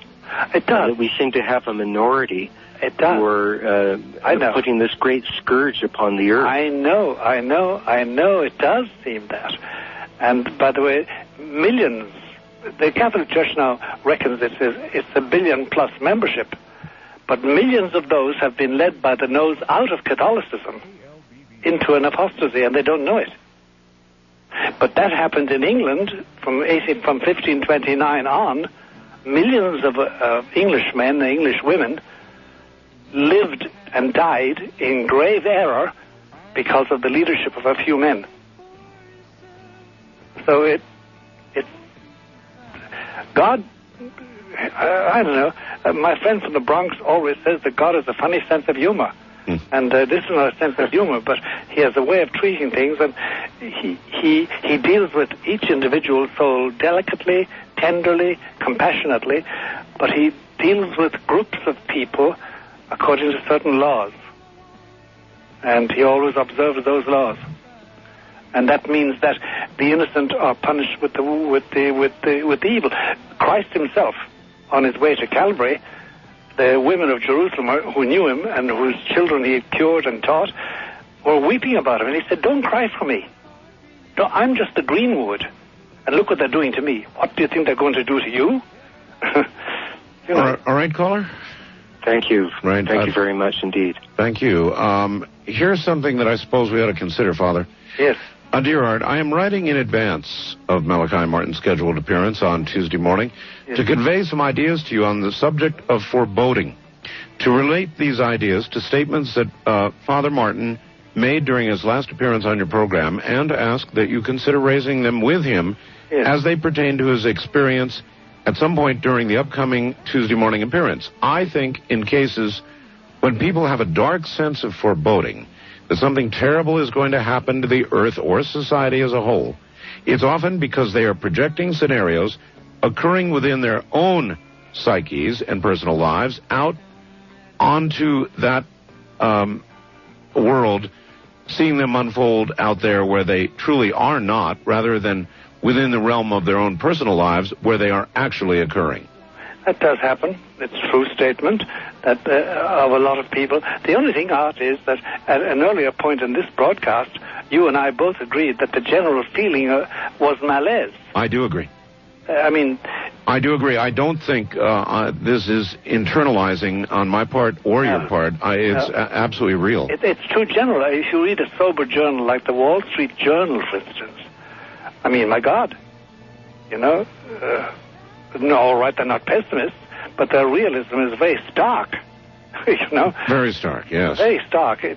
Or take the normal big newspapers and the magazines. There are some Pollyannish people, you know, everything is the best for, and we have them in the Catholic Church too. We have a man called Carl Keating who writes rapturously about the new evangelization. And there's nothing going on at all in the Catholic Church except decadence. So we have those people like Carl Keating, and we've got to put up with them because they feel happy that way. They do attack the rest of us. But no, I take that criticism very, very well. We do incline to project things. But in this case, it's so confirmed by millions of others that I do not feel it's subjective on my part. The last time, this is sort of a totally off the track question, but the last time the Pope was traveling, yes, there was rather extensive coverage of it on CNN, and they had you as sort of an advisor, I guess. A commentator and advisor, that's right. And every time that they would start to go to you, yes, CNN would break away. Yes, they would. It's very funny. We all noticed that. You noticed that, too. Oh, yes, we did. It drove me out of my mind. I know, but the message I had to give was something that didn't sit well with the powers that be. Oh, really? It didn't. Obviously, it didn't, because I was interrupted. But I got the point across, all right. I see. I'll be darned. First-time caller line, you're on the air with Father Malachi Martin. Where are you, please? Hi, I am in Colorado. Colorado, okay. Ma'am? Hi. First of all, I just want to say, Father Martin, you are very much a man with the Spirit of God in you. I just cannot believe this is the first time I've ever heard you. And it's just wonderful listening to you. Thank you, ma'am, very much. Oh, well, you're very welcome, my God. I just have a question about Satan worship. Yes. Well, this might sound kind of personal for me, but I think it might apply to a lot of other people out there that might be listening. Yes. About 6 years ago, my sister and I started having memories of things that had happened to us when we were small children. Mm-hmm. We remembered going out in the desert. My parents took us there. Yes. And it was out in the Mojave. And there was like a ceremony with this leader. And I don't remember too much because I don't let myself remember. But yeah. What age were you? I was 8. So she was probably 6. Was there the use of fire? Yeah. Mm-hmm. Now that you bring it up. And what? Now that you bring it up, yeah. Yes. And was there any use of bones? Oh, I don't remember that, no. Uh-huh. Uh-huh. But we both remember specific details exactly. You know, both of us remember the same thing. Remember a baby being killed. Yeah. And a woman upholding the baby. Yeah. And that was was Satanist. There's no doubt about that. Usually, what they do is they either ate or pardon my language, it's repulsive to our minds. Anyway, they eventually arrived at having the baby's bones, and they used that to make a certain type of, not music, but a certain type of sound, which they interpret as the voice of Satan. But it's always dead baby's bones. Oh my! That was Satanism. Are you a Christian? Yeah, very much. That has what has gotten me through a lot of things. You know, Good. My belief that there is somebody watching over me and Good. Whoever it might be, I don't know. Yes. But I did you ever consider Catholicism? Well, my ex-husband was a Catholic, and I used to go to masses with him. Yes. But that got a little bit hard for me. Was it the new mass or the old mass? New. New, yeah. Well, that it wasn't in Latin. Is that what you mean? Yes, that's right. Yeah. It is. Well, that got me down too. I never went to it, but oh no. I always said the old mass and never said anything else. But the new mass would get me down anyway. But yeah. I'll tell you, without prolonging it too much. Next time you're in prayer, ask our Lord Jesus to enlighten you and to give you strength and guidance, as he has up to this. That was my question. Because how can I help myself to remember? Because I feel like I'm stuck. I wouldn't be intent on remembering so much.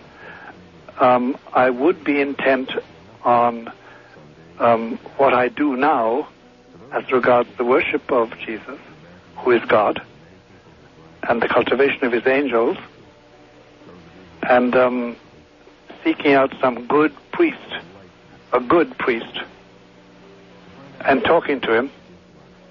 And surely in Colorado you must find somebody. Would they believe me, though? What? Would they believe me? If they're a good priest, they'll believe you and they'll know what I know from what you say. Because I have been to a couple of therapists and just mentioned this, about my past. Yeah. No, and they tried to turn it into something else. It was like they didn't believe me. I know, they don't. Yeah. You know the difficulty is this. It's not therapy you need. It's healing. There's a big difference. Therapy consists of a mixture of conversation and logic and pharmacology. Yeah. Now, that's therapy, but that merely makes you viable. You can carry on. But it doesn't heal the soul. Only the grace of our Lord Jesus does that. You're making me cry. Well, that's clear, though. Tears are very, very salvific, darling. Uh-huh. Don't be afraid of them. But evidently Christ has touched your heart. And if you pray, he will send you a good priest. Well, thank you very much. God bless you, ma'am. And I hope you have helped other people out there, too. Please, God. You take care, ma'am. Thank you. Bye-bye. Father Martin, yes. The last time you were on, we gave out your address. Yes. And you got too much mail. No, I didn't. You didn't? No, I got a lot of mail, but we're getting through it all.